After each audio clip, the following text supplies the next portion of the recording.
Hyderabad MMTS ట్రైన్లో యువతిపై అత్యాచార యత్నం జరిగిన విషయం మనకు తెలిసిందే. ఆ యువతి అత్యాచార యత్నాన్ని తప్పించుకోవడానికి ట్రైన్ నుంచి దూకేసింది. సో తీవ్ర గాయాలు పాలైన పరిస్థితి కూడా మనం చూసాం. అయితే ఆ యువతిపై అత్యాచార యత్నం కేసులో దర్యాప్తు అయితే కొనసాగుతోంది. నిందితుడి కోసం రైల్వే సైబరాబాద్ పోలీసులు గాలిస్తున్నారు. 18 బృందాలు రంగంలోకి దిగాయి.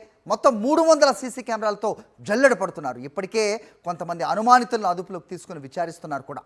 మరోవైపు బాధిత యువతి ప్రైవేట్ హాస్పిటల్లో చికిత్స పొందుతోంది. ప్రస్తుతం ఆమె ఆరోగ్య పరిస్థితి నిలకడగా ఉన్నట్టయితే తెలుస్తోంది. బాధిత యువతిని ఐసీయూలో అబ్జర్వేషన్లో ఉంచారు డాక్టర్స్. రైట్, సుష్మితతో మాట్లాడదాం, పరిస్థితి అడిగి తెలుసుకుందాం. సుష్మిత, చెప్పండి, నిజంగా ఒంటరిగా ప్రయాణం చేసే పరిస్థితి ఇంకా లేదు చాలా ప్రాంతాల్లో అనేదానికి ఉదాహరణగా ప్రస్తుతం మనం చూస్తున్నాం.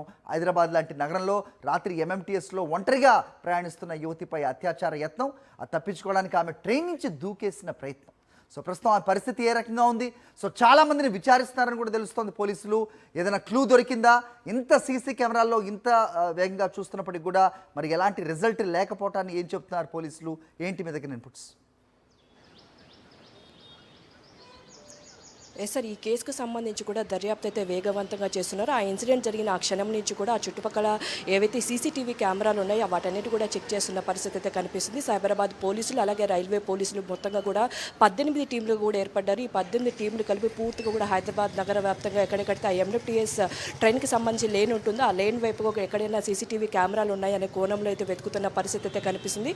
ఇప్పటి వరకు అయితే ఆ యువతి ఎవరైతే తనకు గాయమైందో ప్రస్తుతం అయితే ఆసుపత్రిలో చికిత్స పొందుతూ ఉంది. ఆ మహిళ కూడా కొంతమంది అనుమానిత ఫోటోలు కూడా తీసుకొని వెళ్ళి చూపించడం జరిగింది. అయితే ఆ క్షణంలో కూడా ఒక వ్యక్తిని అయితే గుర్తించినట్టుగా కూడా చెప్తూ ఉన్నారు. అయితే అతను ఖచ్చితంగా సస్పెక్టా లేకపోతే నిజంగా నిందితుడు అనే కోణంలో అయితే పోలీసులు అయితే ఇన్వెస్టిగేషన్ చేస్తున్న పరిస్థితి కనిపిస్తుంది. ఇప్పటివరకు కూడా ఒక వ్యక్తిని అయితే పోలీసులు అదుపులో తీసుకొని అతన్ని విచారిస్తున్నట్టుగా కూడా చెప్తున్నారు. పూర్తిగా కూడా ఎవరైతే మహిళ ఉందో ఆ మహిళ కాన్షియస్లోకి వచ్చిన తర్వాత పూర్తి డీటెయిల్స్ తీసుకున్న తర్వాత అతన్ని నిందితుడిగా చేర్చాలి కదా లేకపోతే అనుమానితుడిగా చేర్చాలనే కోణంలో అయితే పోలీసులు అయితే విచారిస్తున్నట్టుగా కూడా తెలుస్తుంది. ప్రస్తుతం అయితే పోలీసుల అదుపులో అయితే ఒక వ్యక్తి అయితే ఉన్నారు. ఇప్పుడు పూర్తిగా కూడా 18 టీములు 300 సీసీటీవీ కెమెరాను అయితే చెక్ చేయడం జరిగింది. ఇప్పటికే రైల్వే ఎస్పీ చందనా దీప్తి కూడా దీనికి సంబంధించి కూడా మీడియా సమావేశం ఏర్పాటు చేసే అవకాశం ఉన్నట్టుగా కూడా చెప్తూ ఉన్నారు. పూర్తిగా ఎక్కడికక్కడ ఎంఎంటీఎస్ ట్రైన్ అక్కడ అల్వాల్ వరకు ఆ ముగ్గురు మహిళలు ఉన్నారు. ఆ బోగిలో మహిళా బోగికి సంబంధించి కూడా ఆ వ్యక్తి ఏ విధంగా వచ్చారు, అల్వాల్ వరకు ముగ్గురు మహిళలు కూడా అల్వాల్లో అక్కడ ఎంఎంటీఎస్ ట్రైన్ దగ్గర కూడా ఆ ముగ్గురు మహిళలు దిగిపోయినట్టుగా కూడా తెలుస్తుంది. ఆ సమయంలో ఈ ఒక్కతే మహిళ ఉండడం వెంటనే ఆ వ్యక్తి రావడం అత్యాచార ఘటనకు పాల్పడడంతో కూడా వెంటనే ఆ మహిళ అక్కడి నుంచి దూకినట్టుగా కూడా చెప్తున్నారు. ఆ దూకిన సమయంలో తనకి పూర్తిగా కూడా తలకు పెద్ద గాయమైనట్టుగా కూడా తెలుస్తుంది. సో తను కొంచెం అన్కాన్షియస్లో ఉండడం, నిలకడగా ఉన్నప్పటికీ కూడా తను ఎవరిని గుర్తుపట్టలేని పరిస్థితిలో ఉన్నట్టుగా కూడా చెప్తున్నారు.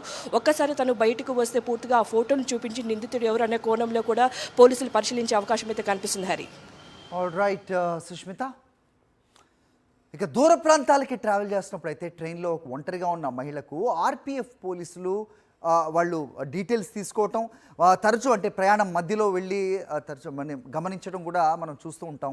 కానీ ఎంఎంటీఎస్ లాంటి ట్రైన్స్లో ఇంకా ఫెసిలిటీ ఉందా లేదా, అంటే తగిన సిబ్బంది ఉందా లేదా, ఉంటే కనుక అక్కడ పోలీసు ఎందుకు లేరు? ఒంటరిగా ప్రయాణిస్తున్న మహిళలకు రక్షణ కల్పించాల్సిన బాధ్యత రైల్వే పోలీసులపై ఉంది అనేది కూడా వినిపిస్తోంది.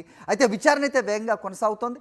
చాలామందిని కూడా వాళ్ళు దర్యాప్తు చేస్తున్నారు, గుర్తించే ప్రయత్నం అయితే చేస్తున్నారని కూడా మా కరెస్పాండెంట్ సుష్మిత ఇచ్చిన నరేషన్ ప్రకారం చూద్దాం మరి ఇది ఎక్కడ తేలుతుందని.